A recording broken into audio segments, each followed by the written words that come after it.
no hablar. Digamos, para Comex no hay sectores perdedores.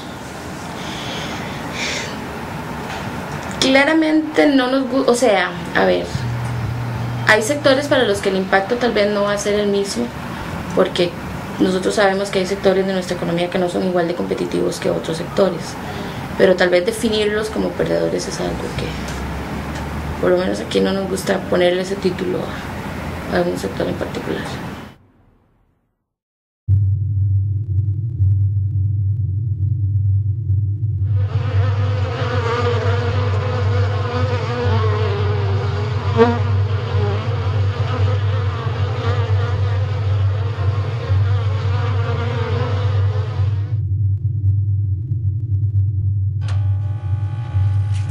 Es imposible para nosotros darle a usted una visión completa de las implicaciones negativas que va a traer el TLC.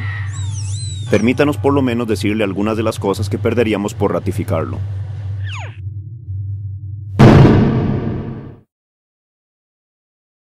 Tal vez lo fundamental y la principal preocupación que se ha manifestado es con relación al empleo, ¿verdad? Porque es realmente lo que le permite a la gente acceder o no a la distribución de la riqueza.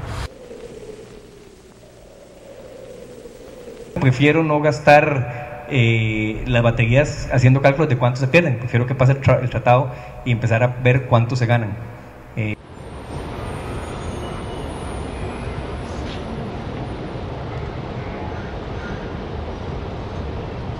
Porque no, que yo sepa, por lo menos salió a la luz pública un cálculo de Comex de cuánto se podrían perder con el TLC.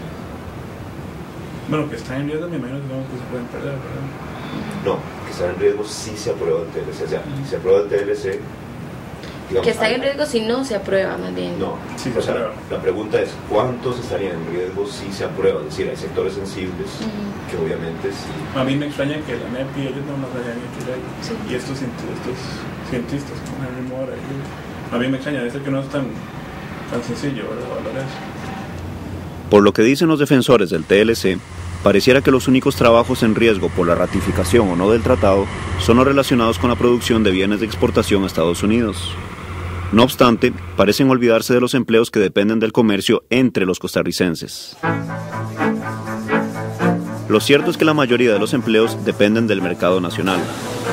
De hecho, el sector no exportador representa el 70% de los empleos costarricenses. Esto significa que cuando entren productos estadounidenses que también son producidos en Costa Rica, gran parte de los productores costarricenses se irán a la ruina. Lo mismo sucederá con muchos profesionales del área de servicios. Aunque no es fácil poner números, estamos hablando de varios cientos de miles de comerciantes y funcionarios nacionales de varios sectores, que sin saberlo se ven amenazados por el TLC. Una cifra mucho mayor que los aproximadamente 90.000 empleos directos e indirectos que podrían considerarse en riesgo de no ratificarse el tratado. Esta amenaza es especialmente preocupante para los sectores nacionales que deben competir contra los productos protegidos por Estados Unidos, mediante los mencionados subsidios, y que conforman los así llamados sectores sensibles. Supuestamente, la producción de Costa Rica y de Estados Unidos son complementarias. Cada uno se vende lo que el otro no produce.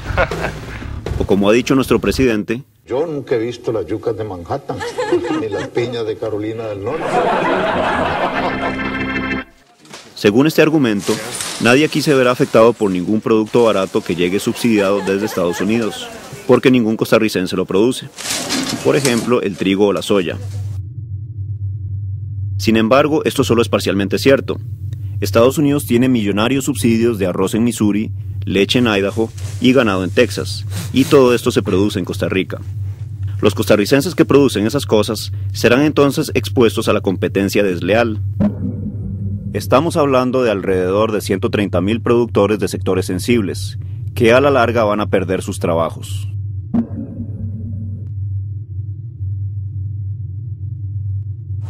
Entre los sectores sensibles está también el producto más importante de nuestra canasta básica, el arroz. El sector arrocero fue incluido en el TLC en la última ronda de negociación, dando 20 años de plazo antes de permitir la entrada sin ningún impuesto de cualquier cantidad de arroz desde los Estados Unidos. a altas horas de la noche fue comunicada a la delegación costarricense de que el tema de arroz no iba a poder excluirse del tratado por las presiones que se tenían desde los Estados Unidos y que la presión era muy alta por no excluir arroz, porque arroz se había declarado como un producto estratégico y así lo declaró la Federación de Industriales del Arroz de los Estados Unidos. Lo que preocupaba a los arroceros no era, sin embargo, la competencia, sino las prácticas desleales de comercio. Si fuera competir de productor a productor, llámese norteamericano, llámese centroamericano, no tenemos ningún miedo, somos competitivos, pero no es de productor a productor, sino es contra capital. Ellos pueden producir caro y vender barato. Y nosotros sí tenemos que decirle a los costarricenses, a los arroceros, a los que están en el proceso de la negociación, que el arroz fue el gran perdedor en el proceso de negociación del Tratado de Libre Comercio. Pues bueno, la opinión de los mismos productores es que contra miles de millones en subsidios no hay 20 años que valga. Y de lo que estamos hablando casualmente es de una muerte lenta. ¿Por qué brincan los arroceros entonces? Porque se sacaba el negocio en 20 años. Porque en 20 años sí, después de 20 años, cualquiera puede importar arroz sin pagar aranceles. El arroz es el alimento más consumido en Costa Rica, de cuya producción dependen más de 60.000 empleos para 1.300 familias.